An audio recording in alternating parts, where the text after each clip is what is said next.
කරනවා වාසනාවන්ත සුබ දවසක් වෙන්න කියලා. අද ඔයගොල්ලන්ට අරගෙන ආවේ අරාබි රෙසිපි එකක් තමයි. මේක විශ්ව වලින් හදන බත් එකක්. ඒකට අරාබියෙන් කියන්නේ රුබියන් ඒෂ් කියලා. ඉතින් එහෙම නැත්නම් ඒෂ් රුබියන් කියනවා. සමහර මේකට රුබියන් බුරියානි අරාබි ක්‍රමයට කියලා කියනවා. ඉතින් එක විදිහට කියනවා අරාබි විශ්ව බත් එක කිව්වම සිම්පල්.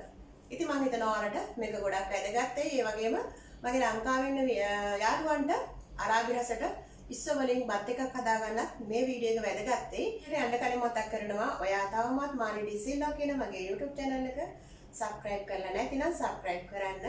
ළඟින්ම තියෙන notification bell එක all දාලම තියාගන්න. එතකොට තමයි මගේ වටිනා වීඩියෝ එකක් ඔයාලට ඉක්මනින්ම ලැබෙන්නේ. එහෙනම් අපි බලමු මොනවද ඕන වෙන්නේ කොහොමද හදාගන්නේ කියලා. අවශ්‍ය දේවල් සහ සියල්ල මම ඔයගොල්ලන්ට සඳහන් කරලා තියන්නම්. බාස්මති හාල් කිලෝ 1ක් සහ ඉස්සෝ කිලෝ 1කින් තමයි අද රුබියන් ඒෂ් එක හදන්නේ. ඒ කියන්නේ ඉස්සෝ බත හදන්නේ. ඊට පස්සේ මම එකට පළවෙනියෙන්ම ලෑස්ති කර ගන්නවා ඉස්සෝ ටික හොඳින් සෝදලා. ඒකට ලුණු තේ හැඳි භාගයක්, ඒ වගේම ගාගත්තු සුදු ලුණු තේ හැඳි භාගයක්. ඒකටම එකතු කර ගන්නවා තව දෙහිෂ මේස හැන්දක් විතර. ඒ වගේම කොත්තමල්ලි කුඩු තේ හැඳි භාගයක් විතර එකතු කර ගන්නවා. ඉතින් මේ සියල්ලම අත ගාලා ඊට පස්සේ අපි මේක පැත්තකින් තියාගන්න පොඩ්ඩක් මැරිනේට් වෙන්න. විනාඩි 30ක් විතර තියාගෙන ඊට පස්සේ තමයි අපි මේක ග්‍රිල් කරගන්නේ. ඉතින් බාස්මති හාල් තමයි මම ගත්තේ. ඔයාලට පුළුවන් වෙනත් හාල් මේකට එකතු කරගන්න. බාස්මති හාල් හොදන්න ඕන විනාඩි 30ක් පැත්තකින් තියන්න ඕන. හොඳට හොදලා 5 වතාවක් හොඳින් හොදලා ඊට පස්සේ උණු වතුර සහ විනාකිරි මේස හැන්දක්, ඒ වගේම ලුණු තේ හැන්දක් එකතු කරලා මේක පෙඟෙන්න තියන්න ඕන. ඒ තිබ්බට පස්සේ තමයි මේ පෙරලා අරගන්නේ විනාඩි 30කට පස්සේ. මෙන්න මේ විදියට හාල් ටික හොඳින් සෝදගන්න රසවත් බතක් හදාගන්න පුළුවන්. ඊළඟට ඔලිව් තෙල් මේස හැන්දක් සහ බටර් මේස හැන්දක් මේ විදියට පෑන් එකකට එකතු කරලා මේක ටිකක් ග්‍රිල් කරගන්නවා. ඉතින් ඒ විදියට ඉස්සෝ ටික දෙපැත්ත පාට වෙනස් වෙන්න විතරක් ඉස්සෝ ටික අපි අන්තම් බැද ගන්න ඕනේ. ඒකත් පැත්තකින් තියලා ඊළඟ ස්ටෙප් එක තමයි අපි මේ ඉස්සෝ ආයි තඹ ගන්න ඕනේ. වීඩියෝ එක ටිකක් දිග වෙනවා. ඒත් ඉතින් ඔයාලට නිවැරදිව ඉස්සෝ බතක් අරාබි මේසයකට හදන විදිය තමයි අරගෙන ආවේ.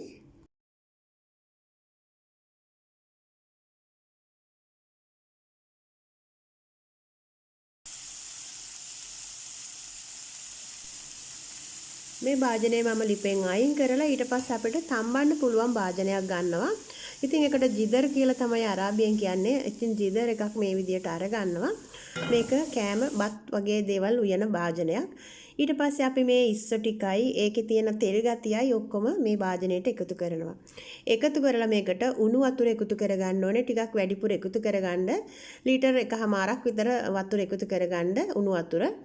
ඊට පස්සේ මේ උණු වතුරෙන් තඹ ගන්න ඕනේ. ඒකට මම එකතු කරගන්නවා සෆ්රාන්, එහෙම නැතිනම් කහ කුඩු ටිකක් ඔයාලට පුළුවන් එකතු කරගන්න.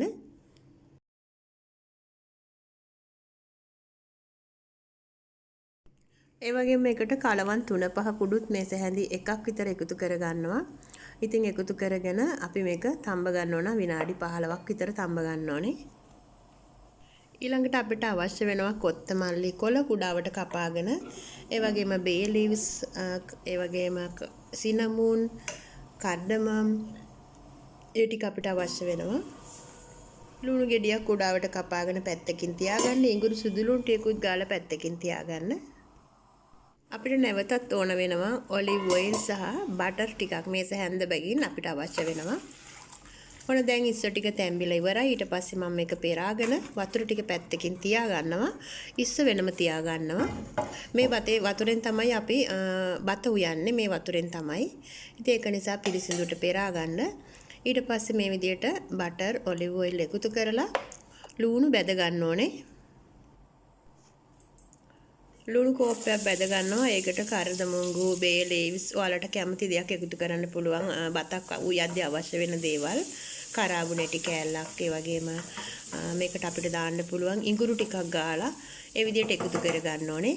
ඊට පස්සේ මේක හොඳින් කර වෙන්න දෙන්න හොඳ නැහැ. කළු පාට වෙන්න දෙන්න එපා. ඊට පස්සේ අපි මේකට අපි පෙරාගත්තු ඉස්සෝ වතුර ටික එකතු කරනවා.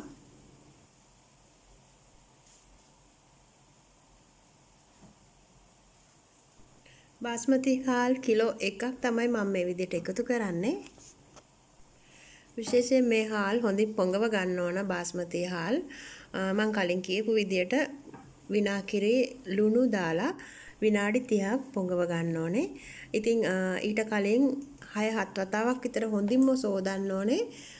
කරකවලා විතරක් හොදන්න අතින් පොඩි කරන්නේ නැතුව හාල් කැඩෙන්නේ නැතුව පරිස්සමට හොදලා තමයි මේ විදියට හාල් ටික පොඟවගෙන තියෙන්නේ. ඒක විශේෂයෙන් බත හදනකොට බාස්මති රයිස් වෙනකොට ඔයගොල්ලෝ ඒක මතක තියාගන්න. එතකොට ලස්සන හොඳ රසවත් බතක් ඔයගොල්ලන්ට හදා ගන්න පුළුවන්. දැන් මේ විදියට විනාඩි 6ක් මම මේක වැඩි ගින්දරේ උයලා ඊට පස්සේ විනාඩි 6කට පස්සේ ගින්දර මම අඩු කරනවා. ඉතින් මම මේ වෙලාවේ තමයි ලුණු එකතු කරන්නේ. ඔයාලා රසය බලලා ලුණු එකතු කරගන්න. ඊට පස්සේ අපිට අවශ්‍ය වෙනවා මේ භාජනයට යටින් රස්නේ අඩු කරන තැටියක්. ඉතින් ඕනම කිචන් එකක තියෙනවා ඔයගොල්ලෝ දන්නවා. කෑම බත්වල උයනකොට රස්නේ අඩු කරන්න තැටියක් තියෙනවා. ඒ තැටිය තියනවන විනාඩි 6කට පස්සේ. විනාඩි 6කට පස්සේ තැටිය තියලා තවත් විනාඩි 30ක් මේක උයා ගන්න ඕනේ. අඩු ගින්දරේ. ඊට පස්සේ හොඳටම ගින්දර අඩු කරලා තමයි උයාගන්නේ. ඊළඟට අපි ඉස්සර ටික මේ විදියට හදා ගන්නවා. ඉතින් ඉස්සර ටික හදාගන්න දිගට ලුණු කපලා මේක බැද ගන්න ඕන ඔලිව් තෙල් සහ බටර් වල තමයි මම බැදගත්තේ. ඊට පස්සේ ඒකට කොත්තමල්ලි කොළ සහ තඹපු ඉස්සර ටික මේ විදියට එකතු කර ගන්නවා. ඉතින් එකතු කරලා ඊට පස්සේ ඔයාලට පුළුවන් මේකට තක්කාලි පේස්ට් ටිකක් එකතු කරන්න. එහෙම නැතිනම් චූටියට කපාපු තක්කාලි කෑලි ටිකක් වුණත් ඔයාලට බැදෙන වෙලාවට එකතු කරගන්න පුළුවන්. ඊට පස්සේ මම මේකට එකතු කරගන්නවා ඕල් ස්පයිසි. ඒ කියන්නේ ඔක්කොම මික්ස් 3-5 චුට්ටක් එකතු කරගන්නවා. ඒ වගේම රසය අනුව ලුණු ටිකක් එකතු කරගන්නවා. තව මේකට අවශ්‍ය වෙනවා කළු දෙහි කුඩු ටිකක් අවශ්‍ය වෙනවා. ඒ වගේම ගම්මිරිස් ටිකක් මේ විදියට එකතු කරගන්නවා. අරාබි රටවල තියෙනවා කළු දෙහි කුඩු జాතියක්. ඒකට black lime powder තමයි කියන්නේ. ඉතින් ඒකෙන් තේ හැඳි එකක් විතර එකතු කරගෙන ඊට පස්සේ තමයි ඔක්කොම 3-5 කුඩ වලින් චුට්ටක් එකතු කරගෙන ඊට පස්සේ මේකට තක්කාලි පේස්ට් ටිකකුත් එකතු කරලා වතුර කෝප්ප කාලක් විතර එකතු කරලා මේක ටිකක් දියාරු ගතියකට වගේ තමයි හදන්නේ. අවසානයේට සෆ්රාන් ටිකක් එකතු කරනවා. ඔයාලට සෆ්රාන් නැතිනම් පුළුවන් ඔයාලට කලර් ටිකක් එකතු කරන්න කළු කහ පාට. ඉතින් yellow color එක එකතු කරන්නත් පුළුවන්. එහෙම නැත්නම් ඔයාලට පුළුවන් කහ කුඩු ටිකක් එකතු කරලා මේකේ වර්ණය ගන්න ටිකක් කහ පාටට හුරු රතු පාටක් තමයි තියෙන්න ඕනේ. ලුණු ගෙඩි එකමාරක් විතර තමයි මෙතෙන්ට අරන් තියෙන්නේ. ඉතින් ලුණු ටිකක් වැඩි වෙන තරමට රසය වැඩි මේක. මේකට කියන්නේ හැෂු එක කියලා තමයි. ඉතින් රුබියන් හැෂු කියලා තමයි මේකට කියන්නේ. අපි ඒ තඹගත්තු ඉස්සු ටික මේ විදිහට අපි හැෂු එකක් විදිහට හදලා තමයි බතට උඩින් තියන්නේ. මේ ඉස්සු බත් එක එක ක්‍රමවලට හදනවා. මේක එක ක්‍රමයක්. තව වේලිච්ච ඉස්සු වලින් වෙනම විදියකට හදනවා මුං ඇට දාලා. ඉතින් එක එක විදියට හදනවා ඉස්සන්ගෙන්. මේකත් එක ක්‍රමයක්. ඕගොල්ලන්ට බලා ගන්න පුළුවන්. මේ තියෙන්නේ විනාඩි 6කට පස්සේ දැන් අපේ වතුර හිඳීගෙන ඉන්නේ බත් එකේ. ඊට පස්සේ ඒකට සෆ්රාන් ටිකක් තියලා අපි හදාගත්තු හැෂු එක දාලා දැන් විනාඩි 30ක් ඊළඟට අපි තැටිය තියලා උයා ගන්නවා. විනාඩි 30ක් අඩු ගින්දරේ උයා ගන්න ඕන.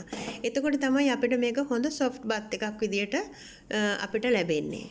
ගොඩක් අය මේක තම්බන වෙලාවට මේ අවසාන විනාඩි 30ේදී විනාඩි 15ක් විතර ගියාට පස්සේ බටර් එකතු කරනවා මේකට උඩින්. ඉතින් මම බටර් එකතු කරන්නේ නැහැ. ශරීරයට අපිට ගොඩාක් බටර් තෙල් වර්ග අවශ්‍ය නැති නිසා මම එකතු කරන්නේ. ඔයාලට අවශ්‍ය නම් පුළුවන් බටර් ටිකක් ඉහලා තවත් විනාඩි 10ක් විතර තියලා බත අවසන් කරන්න. ඔන්න ඉතින් හදාගෙන ඉවරයි රසම රස රුබියන් ඒෂ් එක. ඔයාලටත් පුළුවන් හදලා රස බලන්න. හරිම ඉක්මනින් පහසුවෙන් ඔන්න හදාගත්තා රුබියන් ඒෂ් කියන එක. එහෙම නැතිනම් රුබියන් රයිස් කියන එක මේ විදියට හදාගත්තා. ඉතින් ඔයාලටත් පුළුවන් ඔයාලා වැඩ කරන තැනක අරාබි රටවල වැඩ කරන අයට අලුතෙන් එන අයට මේ වීඩියෝ එක බලලා කරදරයක් නැතුව ලස්සන රසවත් රුබියන් බත් එකක් හදාගන්න. මේකට දක්කූස් එකක් අවශ්‍යමත් නැහැ. ඒ කියන්නේ තක්කාලි කරියක් අවශ්‍යමත් නැහැ. මේක එක්ක වුණත් කන්න පුළුවන්. මොකද මේ ඉස්සු ටික මම ටිකක් තෙත ගතියට තියෙන තමයි හදලා තියෙන්නේ. ගොඩක් ඩ්‍රයි වෙන්න හදලා නැහැ. ඉතින් ඒක නිසා බතෙත් හොඳ සොෆ්ට් එකක් තියෙනවා. මෙහෙමත් කන්න පුළුවන්. හැබැයි ඉතින් තක්කාලි හොදි එක දාගෙන කද්දි හරිම රසයි. එනවා මේ වීඩියෝ එක ඔයාලට ගොඩක් වැදගත් වෙන්නේ නැති කියලා. වැදගත් වුණා නම් තව කෙනෙකුට බලන්න ෂෙයා කරන්න. හැමදාමත් මගේ වීඩියෝ වලට ලයික් කරන, කමෙන්ට් කරන, ෂෙයා කරන ආදරණීය ඔයාලට ගොඩක් ස්තුතියි. හැමෝම තවත් රසබර වීඩියෝ එකකින් ගිහින් එන්නම්. Don't forget subscribe and like share. Thank you for watching my video. God bless all my friends. See you next video. Bye bye.